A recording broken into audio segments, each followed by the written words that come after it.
You're listening to a For the Planet production. Doctor Who, Year of the Master, Part 3. Dial M for Master.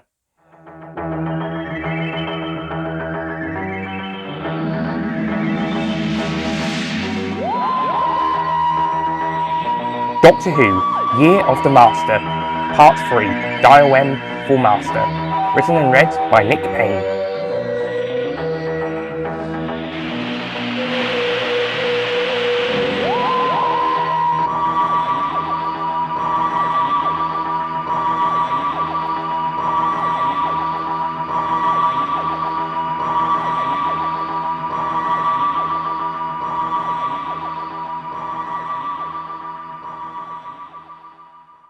It was a typical grey Monday morning at unit headquarters in Epping Forest, Essex.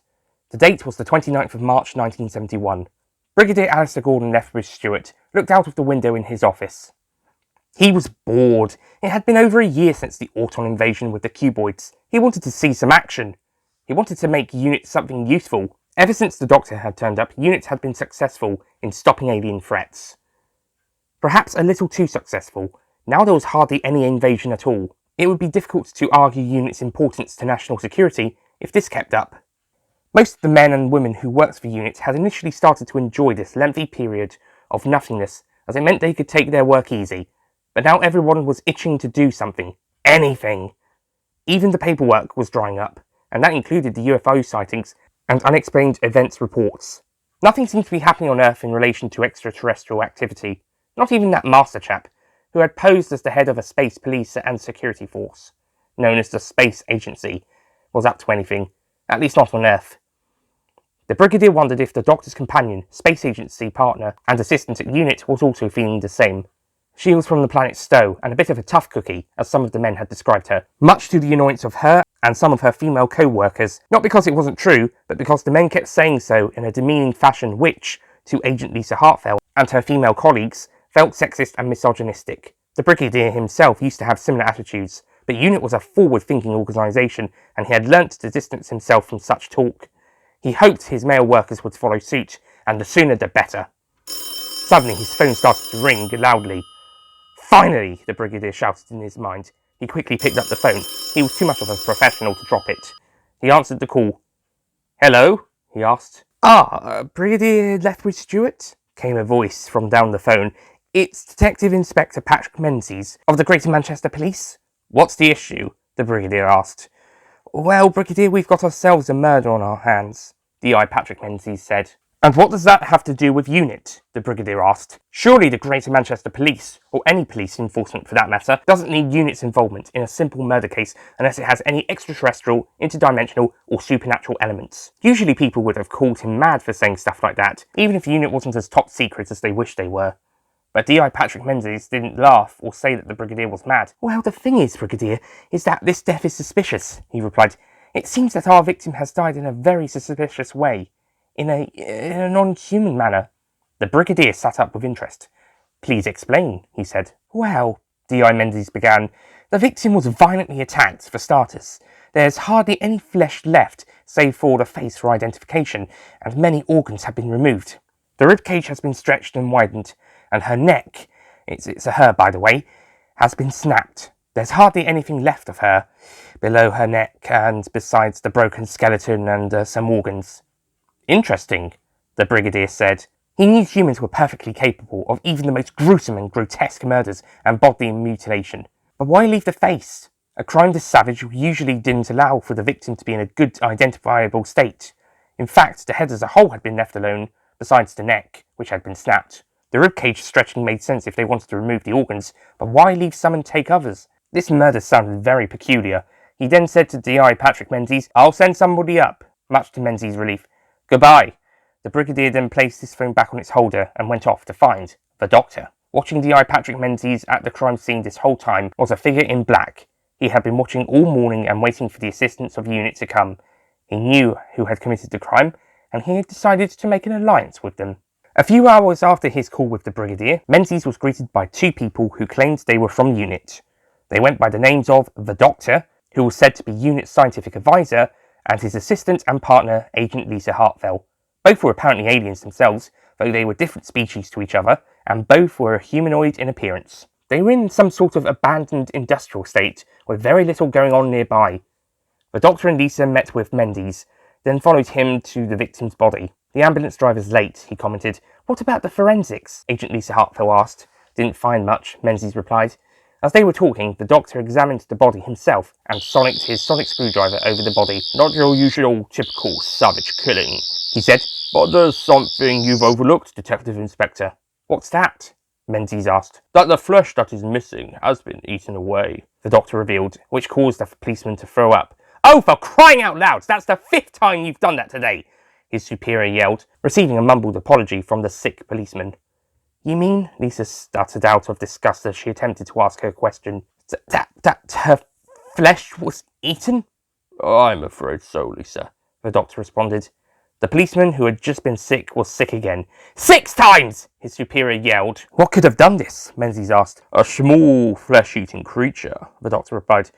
They could eat flesh and organ, but this victim has some flesh left, mainly around the face.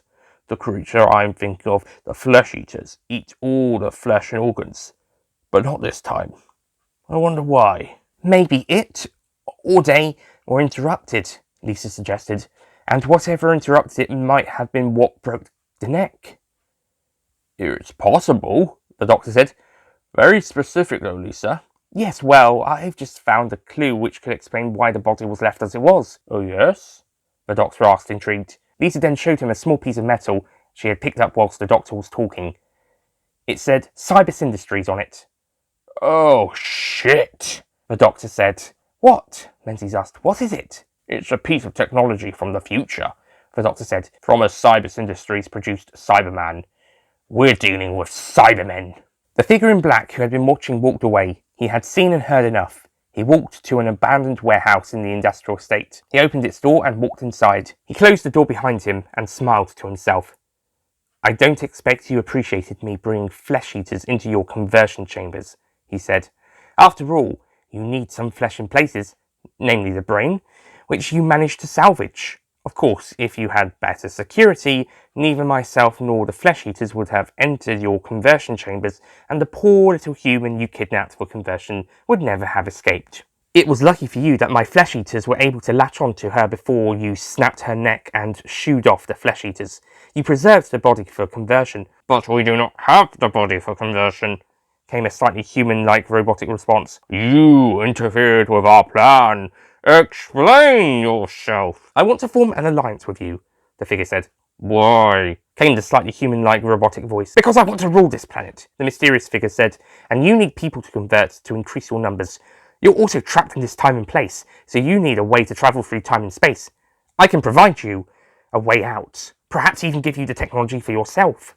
He smiled to himself. Perhaps you'll even be the first alien species to invade Gallifrey. Suddenly, out of the shadows came the sound of a metal man moving forward to the centre of the warehouse. There was a bit of light in the centre of the warehouse that came from a hole in the roof. The metal man entered the small area of light, revealing himself to be the cyber leader. The figure also stepped out of his shadow, revealing himself to be the master. The master smiled at the cyber leader. So what do you say, Cyboy? He asked. Why do you want to ally yourself with us? The cyber leader asked. Why not? The master asked. We have no need of an alliance, the cyber leader replied. Except you do, the master counter-responded. You see, you need to get off this planet, once you have had a mass conversion, of course. And like I said, I have the means of getting you off this planet and away from here. But why would you ally yourself with us? The cyber leader asked. So that I can rule the Earth you leave behind, the master responded. That is illogical, the cyber leader said. Excellent. Why did you not let us take the body for conversion? Came another Cyberman's voice, the cyber lieutenant. The master laughed. The game was up. A bit sooner than he expected, to be honest. What is funny? The cyber lieutenant asked. You see, my dear Cybermen, the master began, I cannot allow you to upgrade anyone on this planet that I hope to rule one day. But you said, the cyber lieutenant began. I know what I said, the master yelled. Do not interrupt me. I am the master. He calmed down a bit. And you will obey me. Cybermen never obey organic life forms, I'm afraid, old chap, came a voice from behind the master, who quickly looked round. He saw the doctor, Lisa, and D.I. Patrick Menzies standing behind him in the light of the open door of the warehouse, with police officers and unit soldiers surrounding them. "Shit!" the master swore. "Well, well, well," the doctor said. "If it isn't my best enemy, the master." "Remember us, sir?" Lisa asked sarcastically. "But of course, Agent Hartfell," the master responded. "How have you been?" "Very good, thank you," Lisa responded. "What are you up to this time, master?" the doctor asked. "Oh, my dear doctor, it was so simple," the master responded. "I brought flesh-eaters to these Cybermen so they could eat part of one of their captured humans who they wanted to convert. I had the flesh-eaters eat most of the flesh, but the Cybermen saved the rest of the body. This allowed me to dump the body for the police to find so I could lure you into a trap and have you killed." Lisa coughed. "Seriously?" she asked sarcastically. "Why the request of an alliance?" the cyber leader asked. "That was my way of tricking you," the master said, "so that I could get close enough to you and destroy you. With no Cybermen converting the humans and the doctor and Lisa out of the way, I could take over the Earth with little difficulty. I even have the flesh eaters stored in my TARDIS just in case." The doctor clapped his hands sarcastically. "That has got to be one of the shittest plans you have ever had," he said. "What about the Cybermen?" Lisa asked. "Why are they here?" "We were some of the survivors of a massacre of Cybermen by one of the Doctor's future selves and his companions at our factory in Tokyo in the year 2021, about 50 years from now. Ish," the Cyber Lieutenant said. "Which me did you meet?" the Doctor asked, curious. "The one who steals stuff and travels with, amongst other companions, a samurai after they had both fought in the Time War," the Cyber Leader said. "Ah, spectacular," the Doctor smiled. "Glad he's up to good instead of, no good." "We escaped through a portal through time and arrived here," the Cyber Leader said. "We captured humans for conversion. The Master clearly sabotaged our operations for his own plan." "Yes," the Master said. "Which is why the body you found was found. We stretched the ribs in order to remove the flesh-eaters, which had eaten some of the organs." The Cyber Leader finished. "That makes sense," said Lisa. "Still a dumb plan, Master." "It was a good plan," the Master insisted. "I am the Master, and you will obey me. I am the Master, and you will obey me. It was a good plan. It was a good plan." "Are you trying to hypnotize me?" Lisa asked. "You forget we space agents are immune to hypnosis." "Oh, yes, you're right," the Master realized. "Crap." "Well then, Master," D.I. Patrick Menzies said, "if that is indeed your name, you are under arrest for murder." The Master smiled and laughed.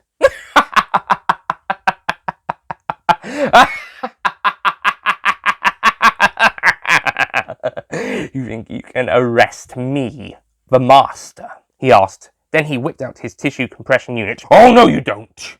the Doctor shouted, rushed forward and kicked the tissue compression unit out of the Master's hands. "Hulk!" he shouted and karate chopped the Master in the neck. The Master dropped to the floor, unconscious. Lisa then rushed around with handcuffs and placed him on his wrists, his arms behind his back. "Sorry, Menzies," she said, "but he's a prisoner of unit in the space agency." "All right," Menzies replied. "Wait, the what agency?" It's not important. On Earth anyway," Lisa responded. Okay," Menzies said. "So what about the Cybermen?" Lisa asked. "Well, the Cybermen need to get off Earth in this time period," the Doctor said, "so we can give them a lift home." "We would rather be destroyed than be helped by you, Doctor," the Cyber Lieutenant said. "Well, your loss," the Doctor said. "That was your chance, and you blew it. So now we're going to blow you up. Run!" He, Lisa, dragging the Master, Menzies, the police officers, and the unit soldiers ran out of the building. "Now!" the Doctor yelled into a radio he had been carrying. Suddenly, unit soldiers started firing rocket launchers and anti-tank missiles into the warehouse, destroying it, and the Cybermen. The Cybermen screamed as they were destroyed. "I immediately regret what I just said," screamed the Cyber Lieutenant as the building fell on top of them. "I called the Brigadier and asked him to send reinforcements, which he did," the doctor said, explaining that he had told the Brigadier about the Cybermen and asked for reinforcements to get there ASAP. It was a good thing that a piece of cyber technology fell off, or would we be clueless to their presence until it was too late? Lisa said. Yes, the doctor agreed. He looked at the ruins of the building. I gave them a chance, he said. I'm sorry. Well, at least units can confiscate the remains and the Master's TARDIS. And the flesh eaters. That's all right, Menzies replied. I've got to go home. I need to see my baby daughter, Patricia. This experience has taught me how precious life is. I already did, but now I know even more. Good man, the doctor said. Have a good rest of the day and have a nice life. Thanks, Menzies said, and headed off back to his car. The doctor and Lisa, who was still dragging the unconscious Master, walked back to the doctor's car, Bessie, which was a present from the Brigadier for joining unit. Before they got in, Lisa placed the Master in the back of a unit prisoner truck, closing the door as he woke up. Take this one back to unit headquarters for containment prior to trial, she ordered. Wait, what? The Master asked. You heard, Lisa said. Just be grateful you'll be tried and incarcerated on Earth instead of by the Space Agency. Off you go, Sergeant. Yes, ma'am, the Sergeant said, then proceeded to get into the front of the truck and drive off. The Master screamed angrily, swearing and cursing at Lisa as he was driven away. Lisa laughed and walked back to Bessie. How satisfying was that? The doctor asked. Very, Lisa said. I too feel very satisfied, the doctor agreed, smiling. They both got into Bessie and started to drive off. Oh dear, the doctor said. I just realised that the Brigadier is going to be bored again after all of that. Don't worry, Lisa said. He's going to be very busy now with the Master. The doctor started to laugh. Oh yes, nice one. Lisa started to join in the laughing. Thanks, she replied. The pair continued to laugh as they drove out of Manchester and headed back to London.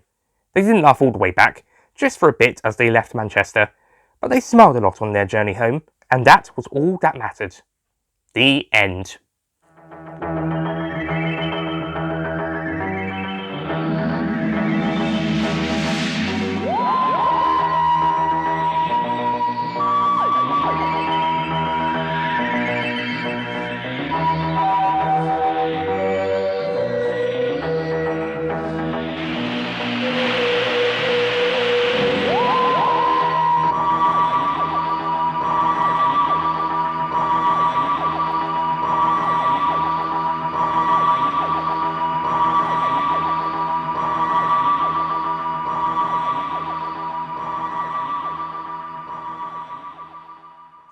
Next time the sweetie doctor, that's me by the way, have to stop the salty Master from further tampering with the sweets being sold at my shop.